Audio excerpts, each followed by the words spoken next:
Vote जब संपन्न होगा ईवीएम को समेटेंगे, उसे लॉक करेंगे, वो टूटना नहीं चाहिए, टूट गया तो तुम जिम्मेदार है। तुरंत फोन करेगा पुलिस, तो आगे को पुलिस की गाड़ी पीछे, अब पूरा सायरन बजाते हुए निकल निकल निकल। और उसके बाद से पूरा ईवीएम किसके अंडर में आ गया, ईवीएम हैक बोलता है। तो कैसे पता चला, ये निर्वाचन आयोग नहीं बता सकता है एक दिन पहले तक। ये 500 पुलिस वाले, डीएम, एसपी, मीडिया और उसके कर्मचारी कहाँ रखिएगा, क्या इतना बड़ा घर होता है, वही इंसान गड़बड़ी कर दिया तब, क्योंकि सरकार के डायरेक्ट कंट्रोल में नहीं होता है। वोट जब संपन्न होगा 5 बजेगा तो ऐसा अपने अपने घरे चल जाएगा। चलो हो 1000 रुपया लाओ, हो चल दिया। कौन, पोलिंग एजेंट।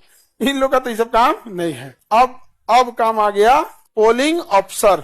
ये जो टीचर लोग थे, ईवीएम को समेटेंगे, उसे लॉक करेंगे, सील करेंगे। सील एक बार अगर खोलिएगा ना तो क्रैक हो जाएगा, अब दोबारा बंद नहीं होगा। इसका जो लॉक होता है, सील मोहर होता है, एक बार अगर आपने उसको बंद कर दिया तो दोबारा खोलेंगे तो टूट जाएगा। वो टूटना नहीं चाहिए। वोटिंग के दिन मीडिया को दिखाया जाता है कि टूटा नहीं है। और मीडिया के अलावा जो भी चुनाव में खड़े हैं लोग, पक्ष विपक्ष, उस समय तो किसी को पता नहीं रहता जीतेगा कौन, दोनों के वहां पे दिखाया जाता है कि देखिए है।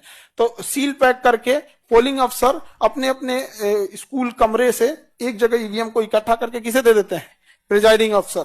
फिर प्रिजाइडिंग अफसर साइन करते हैं कि 22 गो ईवीएम मशीन कलेक्ट हुआ। ईवीएम नंबर 15 इस टीचर ने दिया, ईवीएम नंबर 16 इन्होंने दिया, ईवीएम नंबर इतना, बकायदा। ये नहीं कि इतना आ गया कौन किसका दिया, नहीं, ये टूट गया तो तुम जिम्मेदार है इसमें से। समझ में आ गया कि नहीं आ गया?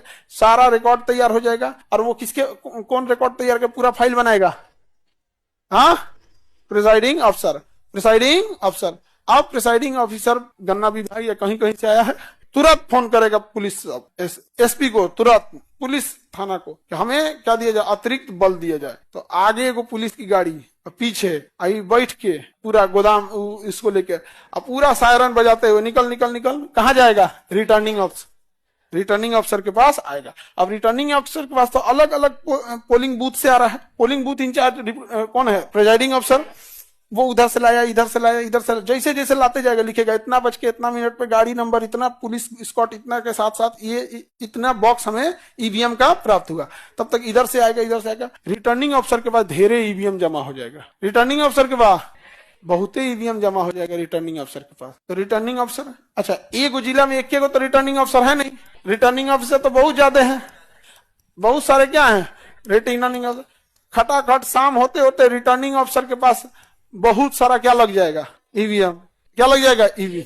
जब सारा ईवीएम लग जाएगा तो डिस्ट्रिक्ट मजिस्ट्रेट का अनाउंस करेंगे इस सारे ईवीएम को मेरे पास लाया जाए। अब अलग अलग एरिया से डिस्ट्रिक्ट मजिस्ट्रेट के पास ये रिटर्निंग अफसर ईवीएम लेके पहुंचना चालू करेंगे। अब डीएम पहले से तैयारी रहेंगे चारों ओर से। अब उसके बाद से पूरा ईवीएम किसके अंडर में आ गया, डीएम साहब के अंडर में आ गया। तो डीएम कहाँ रखेंगे इसको, स्टोरेज रूम, कहीं ना कहीं गोदाम में रखेंगे। तो देखेंगे कहाँ इसको रखा जाए। तो किसी कॉलेज स्कूल सरकारी रहेगा, बढ़िया कॉलेज रहना चाहिए, मजबूती वगैरह का व्यवस्था रहना चाहिए।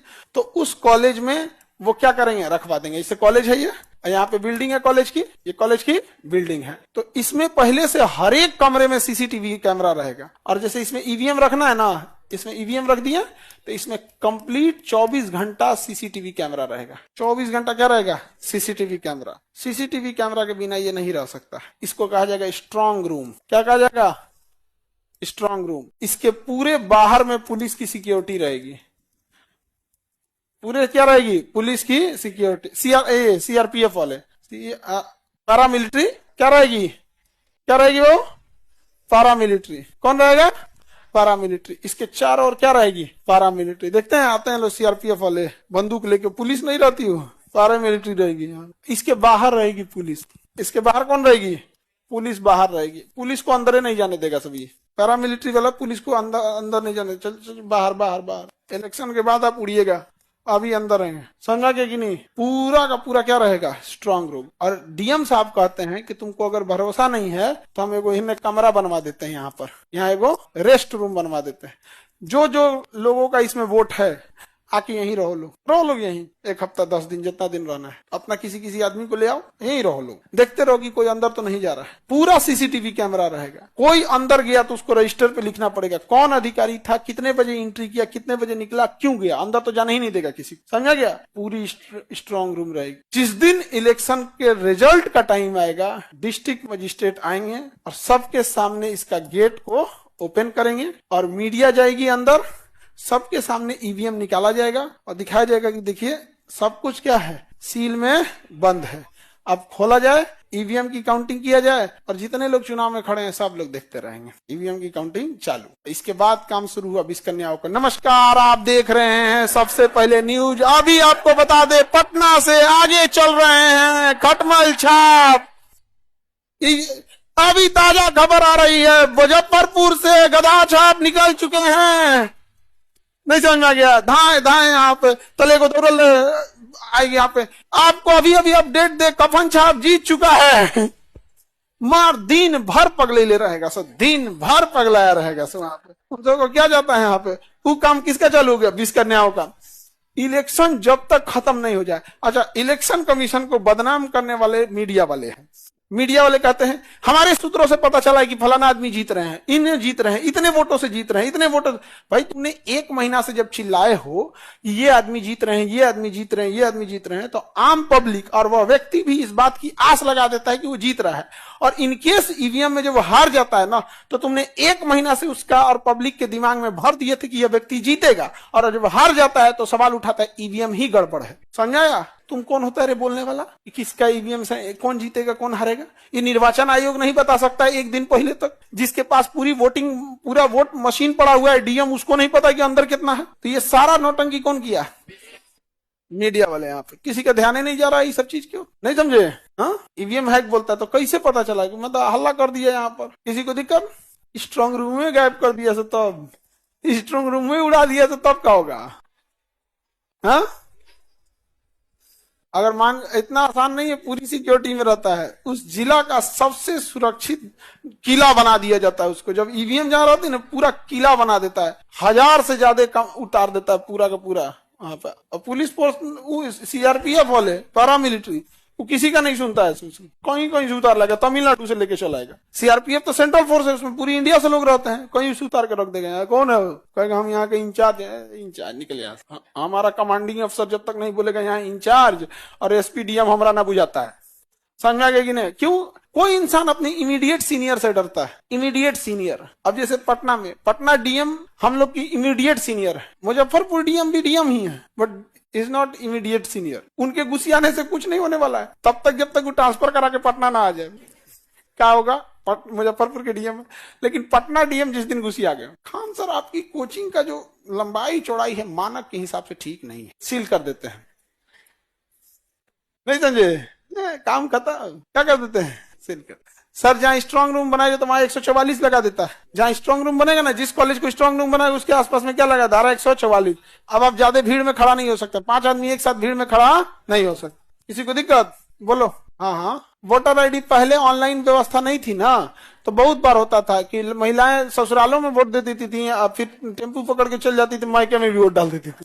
अभी ऑनलाइन हो गया है, इसमें बहुत सुधार हुआ है, लेकिन अभी भी 100% सुधार नहीं है। वो धीरे धीरे टेक्निकल इशू है और व्यक्ति की ईमानदारी की कमी है, तो इसको एक समय धीरे धीरे ठीक किया जा सकता है। हाँ, नहीं कॉलेज में नहीं रख सकते, कहीं भी रख सकते हैं। तो अब बताइए, उतना बड़ा कैंपस, 1000 आदमी को रहने के लिए जगह, पूरा पुलिस वाला को रहने के लिए 500 पुलिस वाले, डीएम, एसपी, मीडिया और उसके कर्मचारी कहाँ रखिएगा? क्या इतना बड़ा घर होता है? हाँ, दूसरा अगर कहीं रखिएगा तो किराया लेगा। अच्छा, वही इंसान गड़बड़ी कर दिया तब, क्योंकि वो सरकार के डायरेक्ट कंट्रोल में नहीं होता है। नहीं समझे? और होटल में मान के चलिए रखिए, आप बड़ा होटल बुक कर ली, आपको लगा 10 दिन में चुनाव संपन्न हो जाएगा। चुनाव आयोग ने कहा नहीं, 5 दिन बाद गिनती होगी। तो होटल तो बुक की थी 10 दिन के लिए, और वो अगले 10 दिन के बाद किसी और से बुकिंग लिया था। आपको यदि 5 दिन है ना, हम बारात कोई तो है, मैं बियाह पड़ गई, कार्ड छप गई, हम होटल नहीं खाली करेंगे। तो कहीं ऐसा ही जगह चाहिए ना जिसपे कोई अड़चन नहीं आया, सरकार के कंट्रोल में रहे। तुम्हारा क्या क्वेश्चन है? तो आप क्वेश्चन स्टैंडर्ड का नहीं है जी, बोलो। हाँ, बैठ जाओ, ये सब मीडिया में सवाल रुको।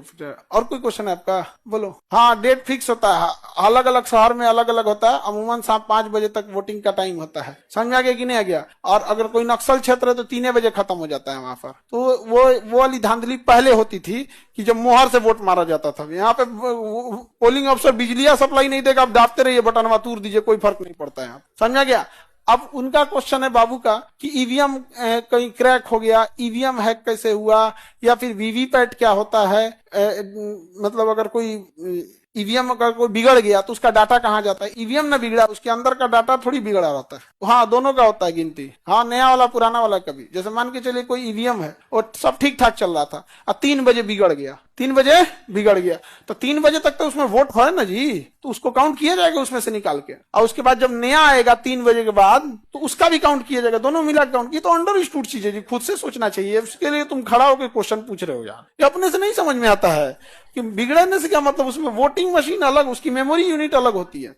स्ट्रांग रूम जिला में ही होता है, डायरेक्ट डीएम एसपी के कंट्रोल में रहता है, समझा गया। जब तक स्ट्रांग रूम में वो ईवीएम रहता है ना, डीएम को ना खाना घोटाता है, ना घर में कुछ अच्छा लगता है, ना कुछ। अरे बाप बाप, बवाल लेके रख लो पूरा भारत के वोट, अपने जिला का वोट। निर्वाचन आयोग अगर तनिको गड़बड़ हुआ ना, एक बार लिखेगा DM is not suitable, dismiss, सीधे खत्म। सबसे तेज एक्शन अगर कोई लेता है तो निर्वाचन आयोग, सुप्रीम कोर्ट से भी खतरनाक, समझा गया। कोई नेता जैसे मान के चले भड़काऊ भाषण दे रहा है, कह दो कि 5 दिन के लिए इसके भाषण देने पर रोक, ले इलेक्शन में 6 दिन बचल है और 5 दिन में भाषण देने पर रोक लगा देगा। गलती हो गया, एकदम अच्छा बात बोलेंगे, कहा ठीक है 5 दिन बाद बोलना। अच्छा बात बोलेंगे, हम लोग लोकतांत्रिक देश में रहते हैं, अच्छा काम करते हैं, हम आपके लिए अच्छा काम करेंगे। और नहीं तो जहां बोलिएगा हमारी जाति की ओर किसी ने देखा तो हम भी उधर देखेंगे।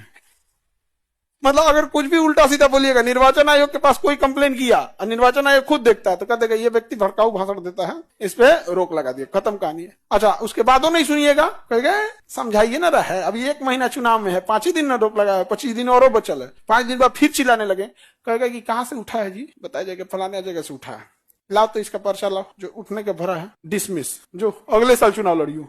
रद्द कर देता है चुनाव आयोग, इसलिए कोई नहीं हटता चुनाव आयोग से। सबसे टफ होता है चुनाव, आपके परीक्षा से भी टफ। आपका परीक्षा अगला साल मौका देता है, चुनाव 5 साल बाद मौका देता है, समझा गया। 5 साल बाद आता है मौका। टफ है कि नहीं है? बहुत टफ है। और वो भी यूपी, बिहार, झारखंड जैसे स्टेट में जहां जाति बहुत मायने रखती है। आप कितना अच्छा काम किए कोई नहीं पूछेगा, समझा गया। जाति धर्म वाला बहुत हावी है यहाँ, जाति धर्म बहुत हावी है।